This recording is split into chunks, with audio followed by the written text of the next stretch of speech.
오늘은 중국 공산당의 창건자 마오쩌둥의 사생활에 대해서 이야기하려고 해요. 마오쩌둥은 자신만의 일방적 이념으로 중국 사회를 개조하려고 한 폭군으로 인류에 대한 전대미문의 학살을 저지른 독재자로 비판을 받는 인물입니다.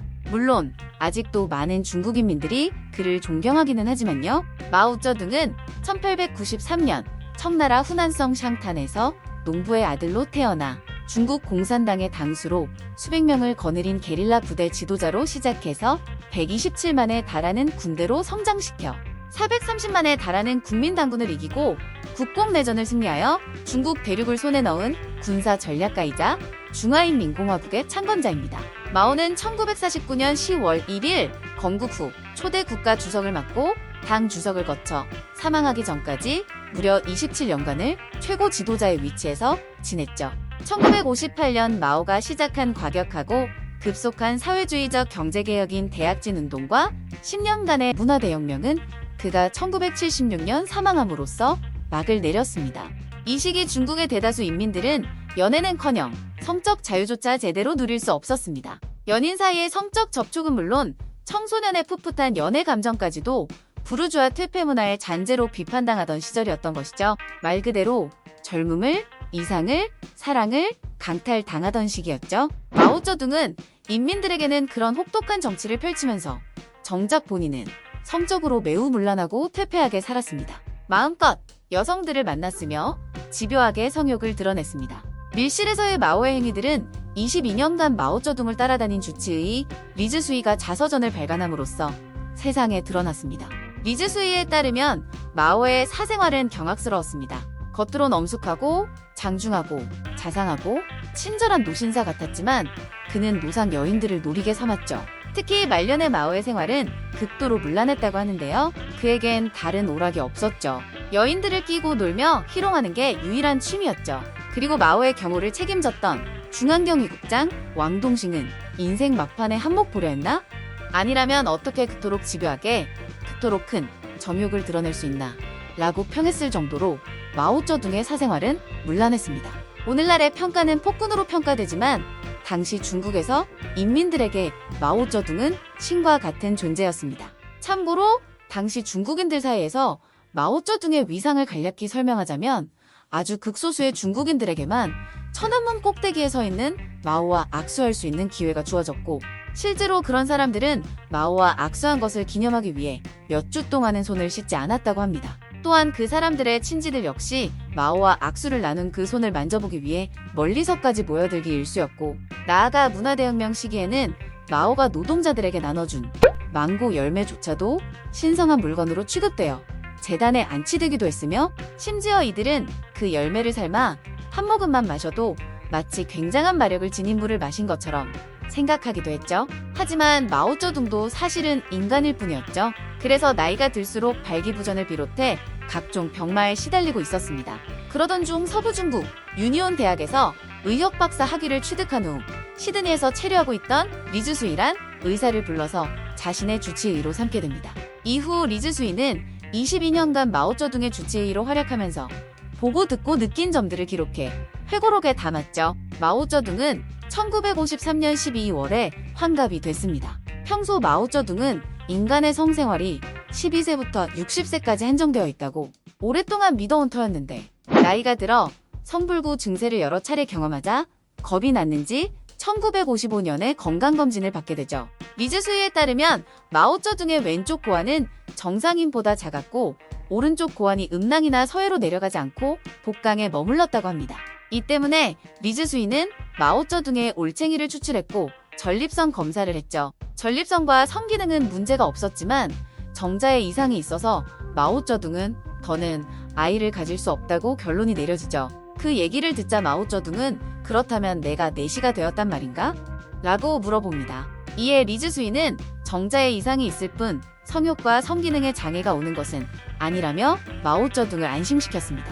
하지만 마오쩌둥은 자기가 더는 자식을 생산할 수 없다는 말에 오히려 더욱 미친 듯이 성생활을 즐기기 시작했다고 하죠. 마오쩌둥은 중국을 자기 손으로 박살낸 뒤에는 분통이 터졌는지 정치 무대에서 물러나고 성교에 더욱더 몰두하기 시작했습니다. 마오쩌둥은 댄스 파티를 열어 여자들을 만났는데 리즈수이는 마오가 젊은 댄스 파트너들과 커다란 침대가 있는 방에 휴식을 취하기 위해 들어가는 것을 자주 목격했죠. 황제에 의해 간택받은 젊은 여성들은 뛸 듯이 기뻐했다죠. 왜냐하면 마오쩌둥의 간택을 받는 것은 곧 자신의 꿈을 실현시킬 기회라고 생각했기 때문입니다. 요청에 응한 여자들은 출세의 기회를 잡았습니다. 잠자리를 위해서 치러지는 선별 과정은 매우 엄격했죠. 경외심, 숭배심이 보증되어야 했으며 출신 성분이 확실한 가난한 농민 출신이어야 했습니다. 당의 구원을 받은 것은 행운이었고 잠자리에 불려가는 것은 그야말로 일생일대의 영광이었죠. 암튼 하렘의 그녀들은 대체로 10대 후반에서 20대 초반이었으며 마오가 실증나면 버려져서 젊은 남자들과 결혼했습니다. 마오가 허락하지 않으면 결혼을 하지 못하는 게 원칙이었지만 마오가 오랫동안 찾지 않았을 경우 허락받지 않고 다른 남성들과 결혼하는 경우도 있었죠. 그런 경우엔 마오가 다시 원할 경우 유부녀라도 마오와 관계를 가질 수밖에 없었고요. 그리고 마오는 이를 치르기 전에 순진한 여성들에게 연습 교재로 소녀경을 주었습니다. 소녀경은 성과 관련된 도교의 수행법인 방중술에 관한 중국의 고전서적이죠. 아이러니하게도 여성들은 고어로 쓰여 있던 소녀경을 잘 읽지 못해 리즈수이에게 의미를 묻곤 했다고 하죠. 놀라운 것은 마오의 성행위는 여성에 국한되지 않았다는 점입니다. 마오의 시중을 드는 젊은 남자들은 모두 잘생기고 힘이 셌는데 마오는 그들에게 사타구니까지 주무르라고 요구했죠. 1964년에 리즈수이는 마오가 자신의 잠자리를 준비하는 젊은 경호원을 갑자기 덥석 잡아 애무하고 자신의 침대로 끌어들이는 것을 목격하게 되죠. 리즈수이는 이런 것을 보고 처음엔 마오가 동성애자인 줄 알았지만 오히려 성행위에 대한 불감으로 인해 색다른 자극을 추구하려던 과정에서 있었던 일이 아닐까 하는 결론을 내렸다고 하죠. 마오의 경호원들은 언제 어디서나 거리낌이 없었죠. 그들은 천박한 소리를 제멋대로 짓그려댔는데 마오의 성교 이야기를 아무렇지도 않게 늘어놓곤 하였죠. 마오쩌둥의 아내 장칭 역시 천박한 경호원들의 입에 자주 오르내렸습니다. 그들은 장칭 모습을 흉내내면서 자기들끼리 깔깔거리곤 했는데 한 번은 마오쩌둥한테 그 모습을 들키는 대참사가 일어나고 맙니다. 그런데 어찌된 일인지 마오쩌둥은 씩 웃어 보이고는 그냥 갈 길 같다고 하죠. 1961년 12월에 마오쩌둥은 내연녀와 그녀의 동생 부부를 저택으로 초대하여 연회를 열었습니다. 이때 마오는 애인의 여동생을 마음에 두고 있었습니다.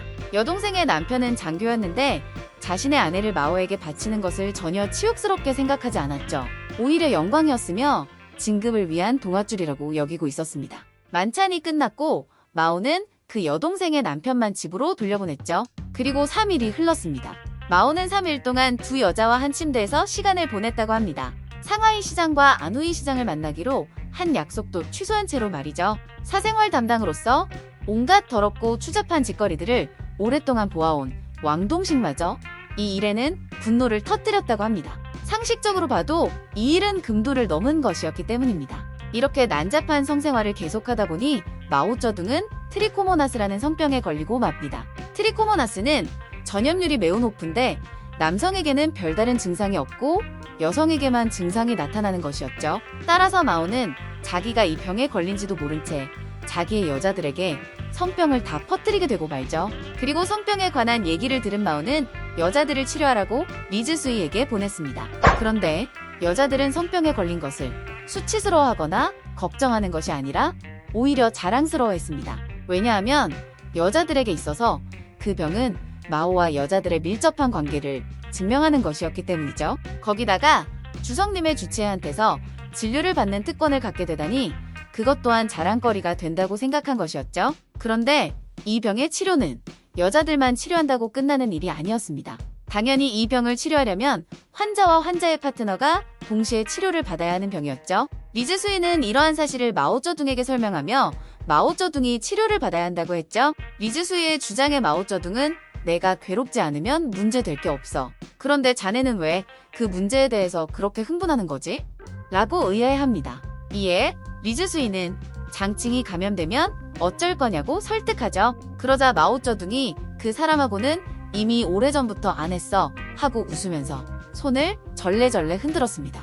리즈수이는 결국 그럼 최소한 목욕과 세수는 자주 하는 것이 좋을 것이라고 제안하죠. 그러자 마오쩌둥은 충격적인 얘기를 합니다.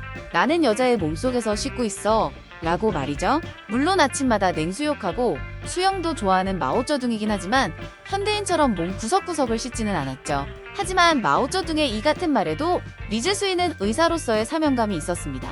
마오가 그렇게 계속 씻지 않는다면 마오가 거처하는 초대소의 타워를 공유하는 참모들도 그 병에 전염될 것이고 다시 참모들의 아내들한테까지 병이 전파될 수 있었기 때문에 리즈수이는 독단으로 침실과 타워를 확실히 소독하라고 지시하죠. 그러나 초대소의 참모들은 침실을 소독하는 것이 마오에 대한 모욕이라고 생각했습니다. 어떻게 감히 그런 불경스러운 짓을 하냐고 따지자 리즈수이는 할 수 없이 참모들에게 마오쩌둥의 병명을 말해주었고 참모들도 이에 수긍하고는 소독을 할 수 있었지만 그것도 제대로 되지는 않았다고 합니다. 골초에다가 난잡한 성생활을 즐긴 마오쩌둥이지만 천수를 다 누리고 82세의 나이로 생을 마감했습니다. 죽기 전 자신이 죽은 뒤 화장해달라고 유언했지만 오히려 미이라가 되어 천안문 광장에 있는 모주석 기념당에 안치되었습니다. 중국 공산당 창건자 마오쩌둥 이야기는 여기까지입니다.